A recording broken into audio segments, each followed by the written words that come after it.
السلام علیکم.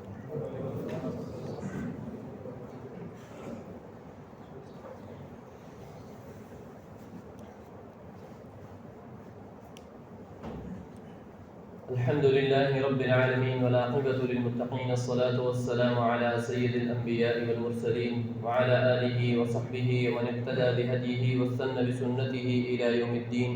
أما بعد فأعوذ بالله من الشيطان الرجيم. بسم الله الرحمن الرحيم.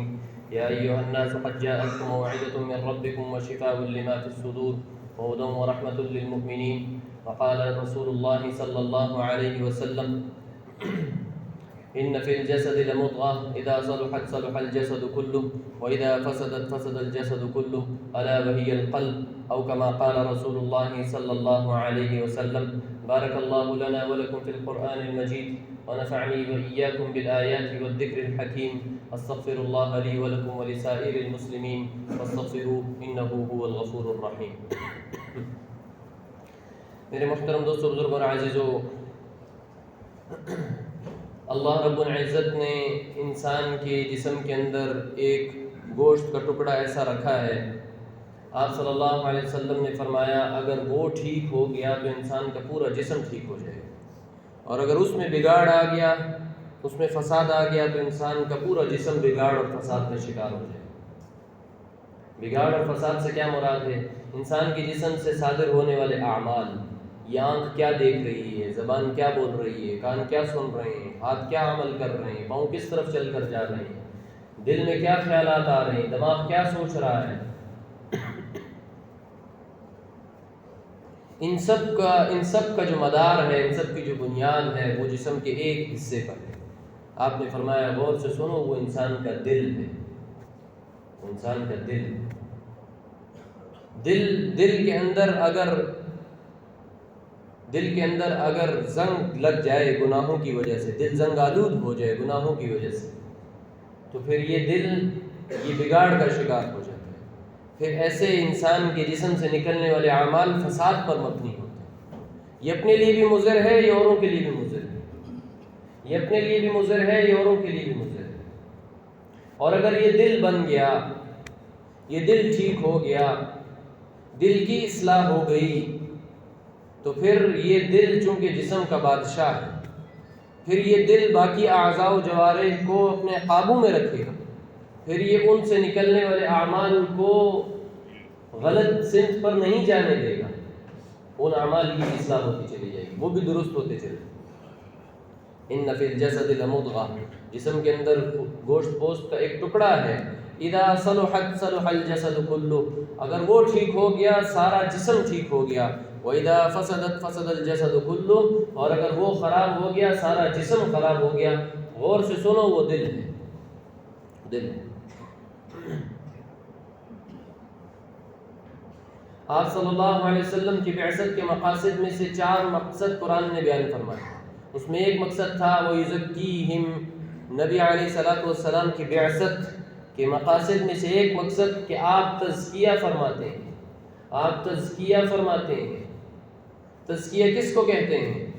4 مقصد قرآن نے بیان کیے، کئی جگہوں پر قرآن کی آیات میں بیان کیے. تزکیہ کس کو کہتے ہیں کہ آپ تزکیہ فرماتے ہیں؟ تزکیہ کہتے ہیں دل کو صاف کرنا، دل کے زنگ اور میل کچیل کو پاک صاف کرنا، دل کو منور بنانا، دل میں معرفت کا نور پیدا کرنا.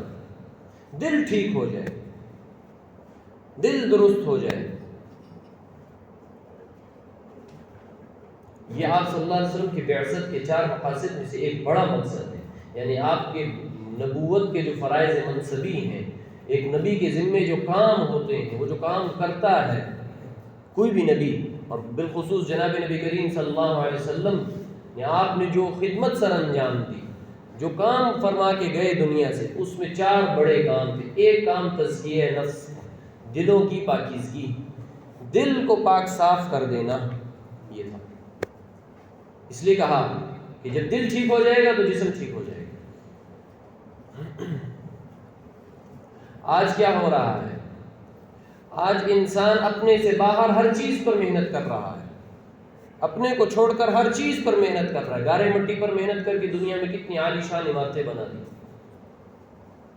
لوہے پر محنت کی، دنیا میں کتنی بڑی بڑی مشینری ایجاد ہو گئی، ہوائی جہاز بن گئے، بحری جہاز بن گئے، بڑی بڑی فیکٹریاں بن گئی، ان میں مشینیں بن گئیں، اور انسان نے پتہ نہیں کیا کچھ کیا، کتنے دنیا میں تسخیر کائنات کے کتنے نظام وضع کر لیے، دنیا کو مسخر کرنے جا رہا ہے۔ سائنس نے کتنی ترقی کر لی، سب کچھ نے ترقی کر لی، انسانیت نے ترقی نہیں کی۔ انسانیت ختم سے ختم تر ہوتی چلی جا رہی، زوال پذیر ہوتی چلی جا رہی۔ آج انسانوں کے روپ میں گوشت پوش 6-7 فٹ کے اندر انسان کا حلیہ لیے ہوئے انسان نہیں روئے زمین پر پھر رہے ہے، کوئی اور مخلوق پھر رہی ہے، اندر سے انسانیت ختم ہوتی چلی جا رہی، دل مردہ ہو رہے ہیں، دل مردہ ہو رہے ہیں۔ اس کی وجہ یہ ہے کہ انسان نے اپنے کو چھوڑ کر ہر چیز پر محنت کی، جس چیز پر محنت ہوتی ہے اس چیز کا نتیجہ نکلتا ہے۔ بھائی محنت ہوگی تو نتیجہ نکلے گا نا، جب کسی بھی چیز پر آپ محنت کریں نتیجہ نکلے گا، وہ چیز بنتی چلی جائے گی، سنورتی چلی جائے گی، اس میں نکھار آئے گا، تہذیب آئے گی۔ انسان نے اپنے آپ کے اوپر محنت کرنا چھوڑ دیا، چونکہ اپنے آپ پر محنت کرنے کا جو مرکز تھا، جو بنیاد تھی، جو محور تھا، جہاں سے محنت کا آغاز ہونا تھا، جو نقطۂ آغاز تھا، وہ انسان کا دل تھا۔ بھائی دل پر سب سے پہلی محنت ہونی ہے، کسی کو انسان بنانا ہے کہ اس کے اندر انسانیت آ جائے، انسانوں والی صفات آ جائیں، درندگی کی صفات ختم ہو جائیں، وہ دوسروں کے لیے مضر نہ رہے، موذی نہ رہے، بلکہ دوسروں کے لیے نفع بخش ہو، اس سے لوگوں کو خیر ملے، اس سے لوگوں کو فائدہ پہنچے۔ یہ انسانیت کی صفات اندر میں آتی ہیں جب انسان اپنے اوپر پہ محنت کرتا ہے، اور اپنے اوپر محنت کرنے کا جو نقطہ آغاز ہے وہ دل ہے، دل پہ محنت ہے، دل کو ٹھیک کرنا ہے۔ دل کے اندر پائے جانے والے امراض، کینہ، بغض، حسد، نفرت، حب جاہ، حب مال، خود پسندی، دنیا کی محبت، اس کو ختم کرنا۔ ایک لمبی حدیث ہے، آپ نے اس میں فرمایا، آپ قرب قیامت کے احوال کا ذکر فرما رہے تھے، اس میں آپ نے فرمایا کہ قرب قیامت میں یہ باطل اقوام تمہارے اوپر ایسے مسلط کر دی جائیں گی، اور تم خس و خاشاک کی طرح، تنکوں کی طرح تم بکھر جاؤ گے، تمہاری کوئی حیثیت نہیں ہوگی۔ امت مسلمہ کو کہا جا رہا ہے کہ تمہاری کوئی حیثیت نہیں ہوگی، یہ باطل اقوام تمہارے اوپر ایسے ٹوٹ پڑیں گے جیسے بھوکے کھانے کے اوپر ٹوٹ پڑتے ہیں۔ ایک کھانے کا تشت اور پلیٹ رکھی ہو، کچھ بھوکے لوگ ہو کئی دنوں سے، وہ اس کے اوپر جیسے ٹوٹتے ہیں، آپ نے فرمایا یہ باطل اقوام، یہ کفار، یہ تمہارے اوپر ایسے ٹوٹ پڑیں گے۔ صحابہ نے پوچھا یا رسول اللہ کیا ہم اس دن تعداد میں کم ہوں گے؟ کیا وجہ ہے؟ ہم اتنے کمزور ہو جائیں گے، ہم اتنے مغلوب ہو جائیں گے کہ ہمیں کاٹ پھینکیں گے یہ لوگ، اور ہم کوئی اپنا دفاع نہیں کر سکیں گے، کیا ہم تعداد میں کم ہوں گے؟ آپ نے فرمایا نہیں نہیں، تعداد میں کم نہیں ہوگی، اس دن تمہاری تعداد بہت زیادہ ہوگی، بہت بڑی امت ہوگی، لیکن تمہاری کوئی حیثیت نہیں ہوگی۔ صحابہ نے پوچھا یا رسول اللہ اس کی کیا وجہ ہے؟ آج ہم قلت میں ہیں، اقلیت میں ہیں، تھوڑے ہیں تعداد میں، 313,000 پر غالب، 1000 3000 پر غالب، 3000 10,000 پر غالب۔ 60 نے 60,000 کا مقابلہ کیا، خالد بن الولید 60 صحابہ لے کے 60 مجاہدین لے کر گئے، 60,000 کے لشکر کو شکست دے کر، 60 بندے 60,000 کو شکست دے کر آ گئے۔ عجیب، حضرت عمر بن خطاب کا زمانہ خلافت، 60,000 کو شکست دے کر آ گئے، عجیب، گاجر مولی کی طرح ان کو 60,000 میں سے 25,000 کو مار کے آئے، 60 بندے، عجیب۔ تاریخ میں ایسے دن بھی دیکھے، اور آج کیا حال ہے؟ تو صحابہ نے پوچھا یا رسول اللہ ہم کیا تعداد میں کم ہوں گے؟ آپ نے فرمایا تعداد میں کم نہیں ہوں گے، تعداد بہت زیادہ ہوگی، لیکن تمہاری حیثیت ختم ہو جائے گی۔ صحابہ نے پوچھا یا رسول اللہ حیثیت کیوں ختم ہو جائے گی؟ آپ نے فرمایا تمہارے اندر وہن پھیل جائے گا، وہن۔ صحابہ نے پوچھا یا رسول اللہ یہ وہن کیا چیز ہے؟ یہ وہن کیا چیز ہے؟ آپ نے کہا، آپ نے فرمایا تمہارے اندر وہن کی بیماری پھیل جائے گی۔ صاحب نے پوچھا یا رسول اللہ وہن کیا چیز ہے؟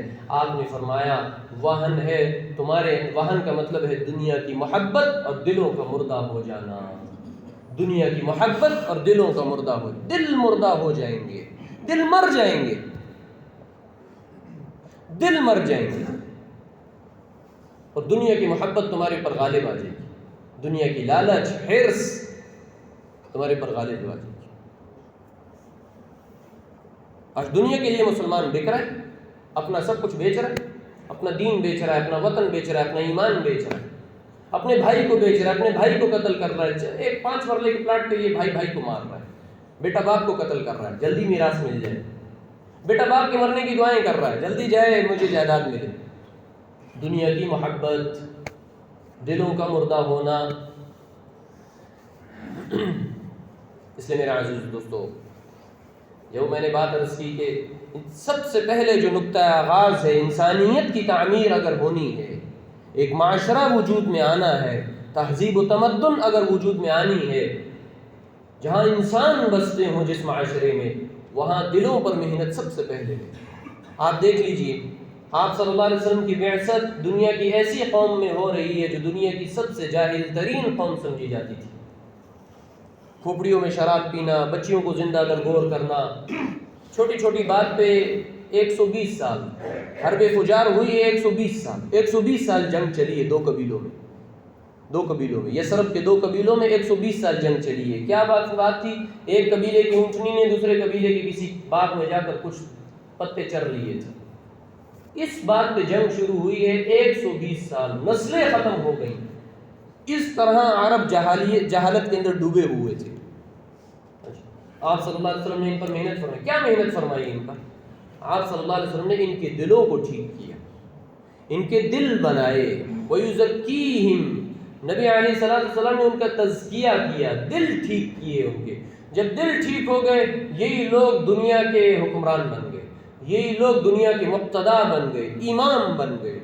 یہ قوم دنیا کی فاتح قوم بن کر ابھری ہے۔ 30 سے 50 سال کے اندر پورے روئے زمین کے اوپر اس کی قیادت اور سیادت کے ڈنکا پیٹا جا رہا تھا۔ 30 سے 50 سال کے اندر دنیا کی بڑی بڑی جو ہے نا مہذب، تمدن، ترقی یافتہ، طاقتور قوموں کو انہوں نے شکست دی 30 سے 50 سال کے اندر۔ روم اور فارس کی طاقتوں کو ملیا میٹ کر دیا۔ دل بن گئے تھے، حب جا نہیں ہے، حرص نہیں ہے، طمع نہیں ہے، خود پسندی نہیں ہے، نفرت نہیں ہے، بغض نہیں ہے، حسد نہیں ہے، بلکہ محبت کے جذبات ہیں، ہمدردی کے جذبات ہیں، ایثار ہے، ایک دوسرے کے لیے قربان ہونا ہے، ایک دوسرے کے لیے قربان ہونا ہے۔ میری خیر ہے اس کا بھلا ہو جائے، میری خیر ہے اس کو مل جائے۔ آج تو کیا ہے، ساری دنیا جائے بھاڑ میں، بس مجھے ملے۔ ہر بندہ آج اپنے حق کی جنگ لڑ رہا، اپنے حق کا مطالبہ کر رہا۔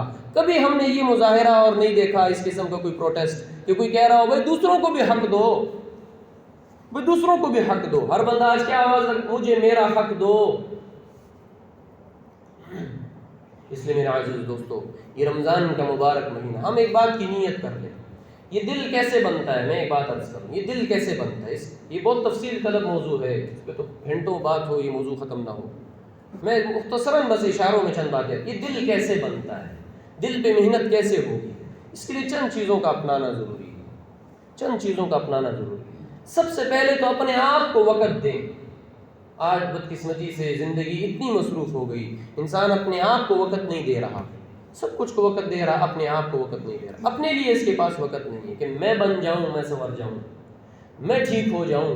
اپنے آپ کو سدھارنے کے لیے آج انسان کے پاس وقت نہیں ہے۔ سب سے پہلے تو وہ اقبال نے کہا، اپنے من میں ڈوب کے پا جا سراغ زندگی۔ تو میرا میں نہیں بنتا نہ بن، اپنا تو بن، او بھائی اپنا تو بن۔